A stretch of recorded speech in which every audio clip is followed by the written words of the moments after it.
अस्सलाम वालेकुम नाज़रीन, अभी आपकी खिदमत में पेश है क्राइम टुडे न्यूज। मुआशरे के खामियों को, सरकारी महकमों की लापरवाहियों को उजागर किया जा रहा है। मैं अब्दुल अजीज, क्राइम टुडे न्यूज, हैदराबाद। अस्सलाम वालेकुम नाज़रीन, आप देख रहे हैं क्राइम टुडे न्यूज़। जैसा कि तारिक फतेह का फतवा, इस टॉपिक पे जो डिबेट यहाँ पे आज कई चैनल्स पे यहाँ पे चल रहा है, जो कि एक डिबेट शरीयत और इस्लाम के खिलाफ कुछ कहा जा रहा है। इस पर कई लोग, कई उलेमा क्यों खामोश है? कई जानने वाले, इस्लाम के बारे में जानने वाले और शरीयत के बारे में जानने वाले इसके बावजूद खामोश है। आइए इस पर हम खुसूसी बात करते हैं आज़ाद साहब से। बताइए आज़ाद साहब, ये जो तारिक फतेह नामी शख्स टीवी पर फतेह का फतवा और इस तरह के जो डिबेट्स कर रहे हैं, इसके बारे में आपका क्या कहना है? हमारे मुल्क में एक कौमी चैनल पर फतेह के फतवे के उन्वान पे डिबेट चल रहा है।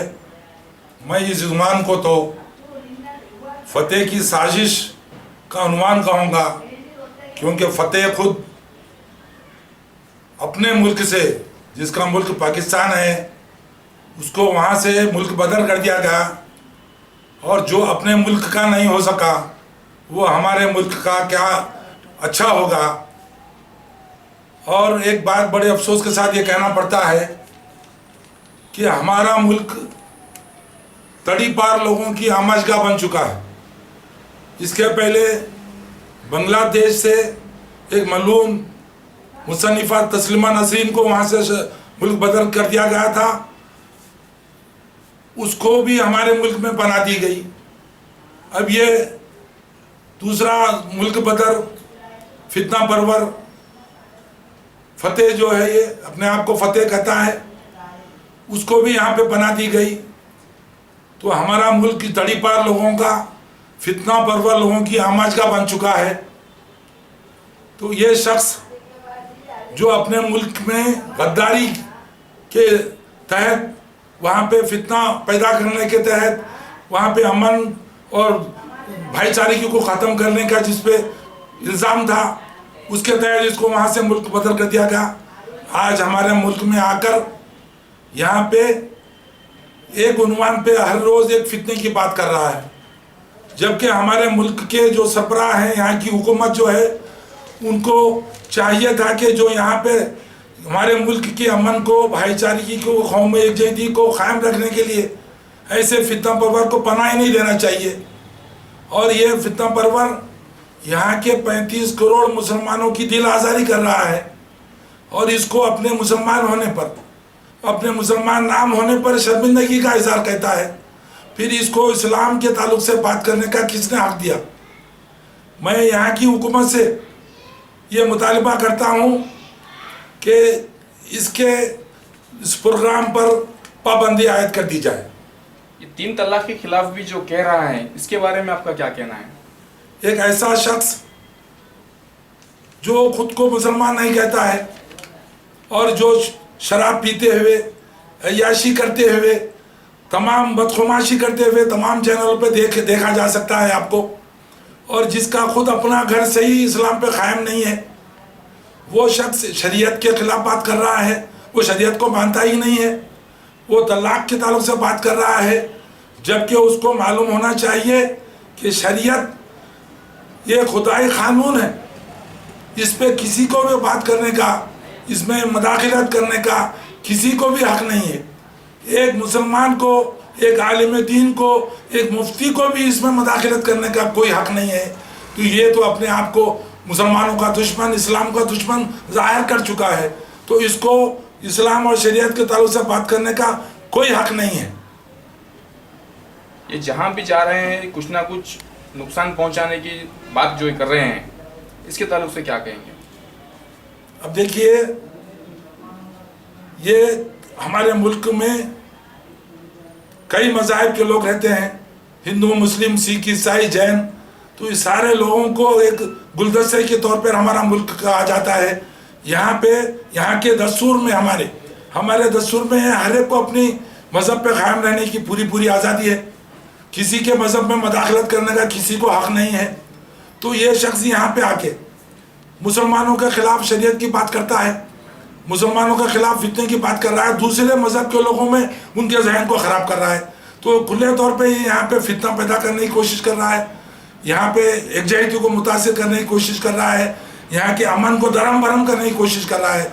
सबसे बड़ी बात, यहाँ का जो दस्तूर है जिसमें सारे लोगों को अपने मज़हब पे कायम रहने की आज़ादी दी गई है, ये दूसरे मज़हब को डिस्टर्ब करने की कोशिश कर रहा है। तो ऐसे शख्स को क्यों आज़ादी दी गई, ये ऐसे शख्स को प्रोग्रामों करने को क्यों इजाज़त दी जा रही है, आप जो सो इस पर गौर कीजिए।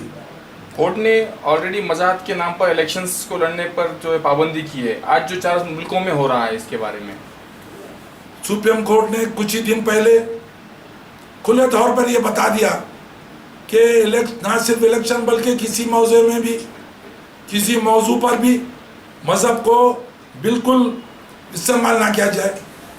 आप देखिए अभी जो 4 स्टेट में इलेक्शंस हो रहे हैं, वहाँ पे हमारे मुल्क का सब में बड़ा आला सरबराह वज़ीर आज़म खुद मज़हब को उसमें मुलविस कर दिए। कब्रिस्तान और शमशान की बात आकर सारे हिंदुस्तान को फिरकावाराना तौर पर तकसीम कर दिए।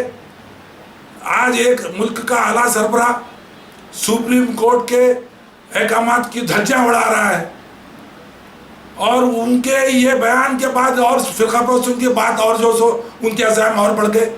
एक फिरकापरस्त लीडर जिम्मेदार मरकजी कैबिनेट में जो सो वजीर का अहदा रखता है, साक्षी महाराज, वो वक्तन फ़क्तन हमेशा मज़हब इस्लाम के ख़िलाफ़, कौमी एकजुटता के ख़िलाफ़ बात करते रहता है। अभी उसने कहा कि मुसलमानों को यहाँ पे दफन करने के लिए जगह नहीं दी जाए, बल्कि उनको भी नज़र आतिश की जाए।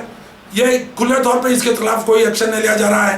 तो मैं खुले तौर पे ये हुकूमत से, मरकज़ी हुकूमत से और यहाँ की अदालत के आज़मा जो है सुप्रीम कोर्ट से भी मुतालबा करूँगा कि ऐसे लीडरों पर पाबंदी आयद कर दी जाए, इनको सज़ा के मुस्तहिक़ बना जाए।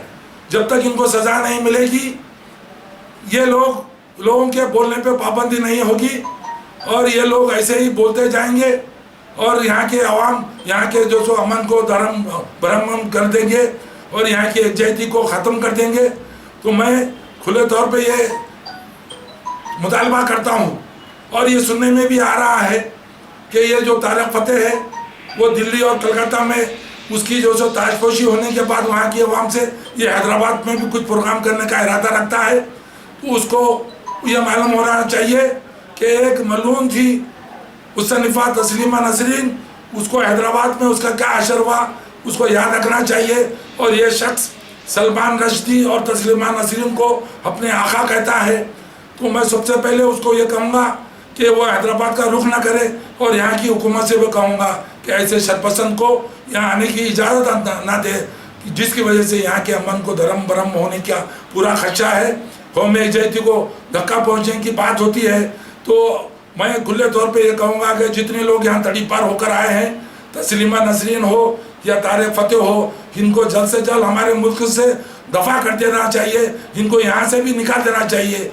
कि जो लोग अपने मुल्क के वफादार नहीं हो सकते वो हमारे मुल्क में, पहले ये कहूँगा कि ये पाकिस्तान का एजेंट है जो यहाँ की हमारी ताकत को, हमारे मुल्क की एकता को, हमारे मुल्क के अमन और यहाँ की भाईचारगी को ख़त्म करने के लिए एक साजिश के तौर पर यहाँ पे आया है।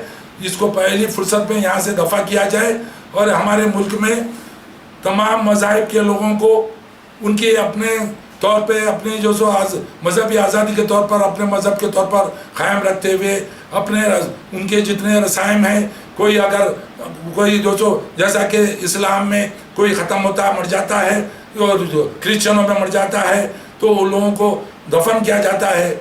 और अगर कोई दूसरा मज़हब है नजर आतिश किया जाता है तो हमारा दस्तूर इजाज़त देता है कि वो कुछ भी करे, लेकिन किसी के मज़हब में मुदाखलत करने वालों को खाली ना छोड़े। और मैं ख़ास तौर पे साक्षी महाराज के ख़िलाफ़ कड़े से कड़े इक़दाम करने की पुरज़ोर अपील करता हूँ, ताकि दूसरा कोई और फ़िरक़ापरस्त ऐसी जो सो बदज़ुबानी ना करे और मुल्क में बदअमनी फैलाने की जो सो हिम्मत ना करे। मैं अब तमाम आवाम से, हिंदुस्तान की आवाम से ये कहूँगा कि क्योंकि हमारा मुल्क अमन, भाईचारगी और कौमी एकजुटता का अमन का गहवारा है, हमको आपस में मिलकर रहना चाहिए और ऐसे फ़िरक़ापरस्तों को और शर फैलाने वालों के ख़िलाफ़ एकजुट होकर आवाज़ उठाना चाहिए। तारिक फ़तेह के ख़िलाफ़ भी मैं हिंदुस्तान की सेकुलर आवाम से यही कहूँगा कि वो आवाज़ उठाएँ। ये ना सिर्फ एक तबके के खिलाफ बात है बल्कि मुल्क के खिलाफ ये साजिश है। मैं कहूँगा कि उसके खिलाफ आवाज़ उठाए और इस मुल्क से भी निकाल कर बाहर करे। सच की तलाश का नाम क्राइम टुडे न्यूज। मुझे इजाजत दीजिए। अल्लाह हाफिज।